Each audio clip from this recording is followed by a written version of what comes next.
और आप चुप देखते रहे।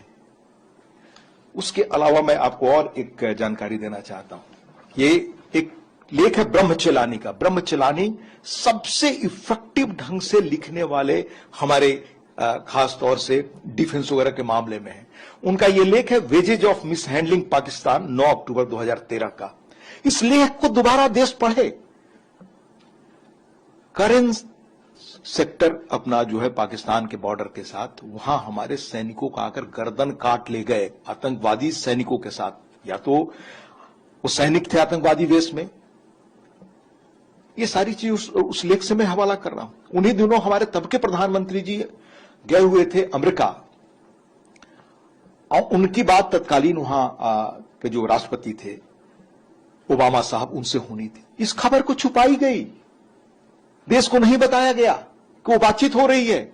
हमारे सैनिकों का गर्दन काट कर लोग ले गए थे। अतीत में न जाइए। मैं ऐसी 25 घटनाएं गिनाने लगूंगा जब 2004 से लेकर 14 के बीच 1000 मौके आए जब आपको कार्रवाई करनी थी।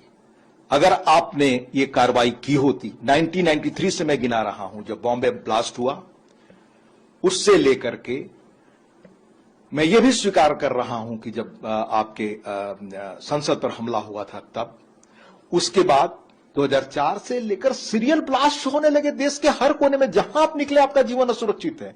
फिर बंबई में, और बंबई में जो कुछ हो रहा था आतंकवादी नृत्य, वो वहां से सीधे आईएसआई वहां के सेना के हेडक्वार्टर से चलाया जा रहा था। ये दुनिया ने देखा, तब भी आप कुछ नहीं कर सके। और लिखा हुआ है शिवशंकर मेनन साहब की किताब का, मैं दस्तावेज बता रहा हूं कि हमें उस देश ने इजाजत नहीं दी। आपको ये पूछने का नैतिक हक है? हम उसके पीछे पलट कर जाएं। मैं फक्र करता हूं कि हमारे देश की प्रधानमंत्री इंदिरा जी भी रही हैं, पंडित जी भी रहे हैं। मैं अतीत में पीछे की ओर नहीं जाना चाहता, पर यह सवाल आप उठा रहे हैं तो आपको जानना चाहिए। जब चीन का युद्ध हुआ तो पंडित जी के ही परिवार के हाई कमिश्नर थे बीके नेहरू साहब आपके अमेरिका में। जिस बेचैनी से जॉन गैल्ब्रिथ यहां पर राजदूत थे, और तब अमेरिका के जो राष्ट्रपति थे कैनेडी साहब, वो रोज हर घंटे बयान बदलने वाले लोगों में नहीं थे। जिस तरह का पंडित जी ने पत्र उनको लिखा, जिस असहायता का, जिस अपने हालात का, अपनी बेचैनी का वर्णन करते हुए बीके नेहरू को पत्र देने में संशय था कि मैं ये पत्र पहुंचाऊं कि न पहुंचाऊं कैनेडी के पास। और मेजर दलवई की किताब है चाइना वॉर पे, देश को पढ़ना चाहिए। वो आर्मी में अधिकारी थे। हंडरसन और मेहता की रिपोर्ट है जो भारत सरकार ने चीन के हाथ में बनाई थी। उस रिपोर्ट को दबा दिया गया, बाहर आने नहीं दिया गया। ये किसने किया?